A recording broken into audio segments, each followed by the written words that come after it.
आज कहने को तो पंजाब में 6 एयरपोर्ट्स हैं, जिसमें से अमृतसर एयरपोर्ट और मोहाली एयरपोर्ट दोनों इंटरनेशनल एयरपोर्ट्स हैं। जबकि थर्ड इंटरनेशनल एयरपोर्ट लुधियाना का जो कि अंडर कंस्ट्रक्शन है, जिसकी कंस्ट्रक्शन का सारा वर्क 2023 में कंप्लीट हो जाएगा। टू इंटरनेशनल एयरपोर्ट्स के ऑपरेशनल होने के बाद भी क्यों मोस्ट ऑफ पंजाबीज को दिल्ली से फ़्लाइट पकड़नी पड़ती है? क्यों इन दोनों एयरपोर्ट्स पर ज़्यादा इंटरनेशनल फ़्लाइट्स आती नहीं हैं? इस वीडियो के मेनली 3 पार्ट्स होंगे। सबसे पहले हम बात करेंगे कि स्टेट में कितना इंटरनेशनल ट्रैफिक पोटेंशियल है।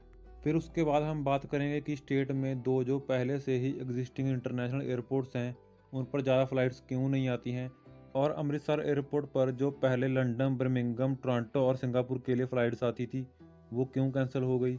और फिर लास्ट में हम कंक्लूजन में देखें कि कैसे इन एग्जिस्टिंग एयरपोर्ट्स को वर्ल्ड क्लास एयरपोर्ट बनाया जा सकता है, कैसे इन पर और ज़्यादा फ़्लाइट्स आएंगी। सबसे पहले अगर हम स्टेट के इंटरनेशनल पोटेंशियल की बात करें तो अकॉर्डिंग टू सम रिपोर्ट्स 2019 के डाटा के मुताबिक 35 टू 40% जो टोटल पैसेंजर्स थे दिल्ली इंटरनेशनल एयरपोर्ट पर, वो पंजाब से ओरिजिनेट हुए थे। A huge number of Punjabi settled in north America, Europe and Australian continents.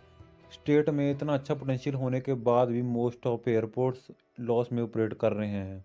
अब हम बात करें कि स्टेट में इतना ज़्यादा इंटरनेशनल ट्रैफिक पोटेंशियल होने के बाद भी इंटरनेशनल फ़्लाइट्स क्यों नहीं आती हैं। पास्ट 16 ईयर्स में स्टेट गवर्नमेंट ने सिटीज़ को डेवलप करने के लिए 4 डोमेस्टिक एयरपोर्ट्स डेवलप किए। पठानकोट, लुधियाना, जालंधर एंड बठिंडा, जो कि चारों के चारों एयरफोर्स के एयरपोर्ट्स थे। आज के टाइम पर वो चारों के चारों एयरपोर्ट्स बिल्कुल खाली पड़े हैं। उन पर वीक में सिर्फ एक आधी गवर्नमेंट ओन्ड एयरलाइन ही सर्व करती है। प्राइवेट एयरलाइंस वहां पर सर्व नहीं करती because they are not financially and commercially viable for the airlines. और अगर हम शहीद भगत सिंह इंटरनेशनल एयरपोर्ट की बात करें, जो कि मोहाली में है, जो कि 2015 से ऑपरेशनल है, वो भी आज तक ज़्यादा कोई इंटरनेशनल फ़्लाइट्स सर्व नहीं कर पाया है एक्सेप्ट यूएई। अमृतसर एयरपोर्ट, जो कि Emirates, Fly Dubai, Jazeera Airways, Oman Air, Turkish Airline जैसी एयरलाइंस को सर्व कर चुका है। लंदन, बर्मिंघम, टोरंटो और सिंगापुर जैसी डेस्टिनेशन को कनेक्ट करता था, वो भी आज इतनी ज़्यादा इंटरनेशनल फ़्लाइट्स खो चुका है। आइए हम जानते हैं इन रीजंस के बारे में। Airline industry most regulated industry है पूरे की पूरी दुनिया में। ऐसा नहीं है कि कोई भी फ़्लाइट कहीं से भी उड़कर कहीं तक पहुंचाना शुरू कर देगी। कोई भी एयरलाइन कहीं से भी स्टार्ट करना शुरू कर दे। आप इंटरनेशनल तो छोड़ो, डोमेस्टिक एयरलाइंस भी ऐसा नहीं कर सकती। उनके भी कुछ रूल्स एंड रेगुलेशन होते हैं। इन अर्ली 2010 में अमृतसर ने काफ़ी ज़्यादा इंटरनेशनल फ़्लाइट्स खोई because of air India and jet Airways ने इंटरनेशनल फ़्लाइट्स के लिए नई पॉलिसी इंट्रोड्यूस की, जिसमें उन्होंने मुंबई एंड दिल्ली को इंटरनेशनल फ़्लाइट्स का हब बनाया। इससे अमृतसर एयरपोर्ट ने वो वाली सारी फ़्लाइट लूज़ की जो कि एयर इंडिया और जेट एयरवेज से इंटरनेशनली कलेक्ट करती थी। पर इसके बावजूद Emirates, Fly Dubai, Jazeera Airways, Oman Air, Turkish Airline जैसी एयरलाइंस तो सर्व कर ही रही थी ना, क्योंकि इनके अपने अलग कायदे कानून थे। एयर इंडिया और जेट एयरवेज ने ही सिर्फ अपनी पॉलिसी इंट्रोड्यूस करी थी।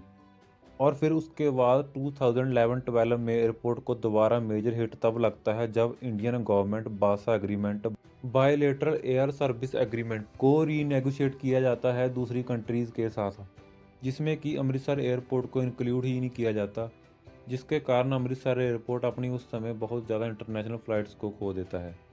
अब इस सब के बाद केरला इंडिया की 2018 में ऐसी स्टेट निकलकर सामने आती है जिसके कि 4 रियल इंटरनेशनल ऑपरेशनल एयरपोर्ट्स थे। केरला ने अपनी एविएशन इंडस्ट्री को एक स्ट्रेटेजिक प्लानिंग से डेवलप किया। 2011-12 में जो रीनेगोशिएशन हुई थी ब्यासा की, केरला ने अपने सारे एयरपोर्ट्स को उसमें इंक्लूड करवाया था सेंट्रल गवर्नमेंट से। अब इसके बाद हम बढ़ते हैं लास्ट में कंक्लूजन की तरफ।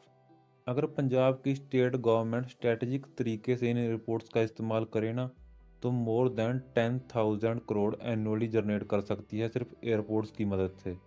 Amritsar airport secondary international hub बन सकता है नॉर्थन इंडिया में after Delhi.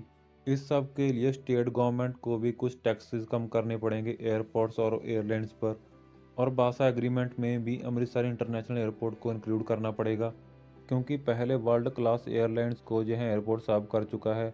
But non inclusion of Amritsar in bilateral air service agreement, ये सारी एयरलाइंस सर्व नहीं कर पा रही हैं। पब्लिक ट्रांसपोर्ट से पंजाब के बड़े शहरों और आसपास के स्टेट्स के भी काफ़ी मेजर सिटीज़ से अमृतसर को कनेक्ट करना होगा। अगर स्टेट गवर्नमेंट इंटरनेशनल कनेक्टिविटी अच्छी करती है तो उससे स्टेट में ट्रेड, टूरिज्म, बिजनेस और फॉरेन डायरेक्ट इन्वेस्टमेंट भी बढ़ने की संभावना काफ़ी ज़्यादा है। अमृतसर एयरपोर्ट को अपने फुल पोटेंशियल पर चलाना होगा rather than building new airports, क्योंकि स्टेट गवर्नमेंट न्यू बिल्डिंग्स बना रही है, न्यू एयरपोर्ट्स नहीं बना रही। अगर हम जलंधर इंटरनेशनल एयरपोर्ट की बात करें जो कि अभी प्लानिंग स्टेज में है, वो सिर्फ अमृतसर से 80 किलोमीटर की दूरी पर है। अब आप मानकर चलो कि 80 किलोमीटर में दो इंटरनेशनल एयरपोर्ट आ जाएंगे। अगर हम लुधियाना और मोहाली एयरपोर्ट की बात करें तो वो भी 100 किलोमीटर के अंदर दो इंटरनेशनल एयरपोर्ट आ रहे हैं। पहले जो एग्जिस्टिंग एयरपोर्ट्स हैं उनको अपने फुल पोटेंशियल पर चलाना चाहिए rather than waste of tax payers money. अब पंजाब की स्टेट गवर्नमेंट कोशिश कर रही है कि उनके इंटरनेशनल एयरपोर्ट्स को फुल पोटेंशियल पर चलाया जाए। देखते हैं कि यह सब कितने समय में होता है। इसके अलावा आपका क्या ओपिनियन है, अपनी राय कमेंट्स में ज़रूर बताना, अपना सजेशन भी कमेंट्स में ज़रूर बताना। मिलते हैं किसी नई वीडियो में नए टॉपिक के साथ।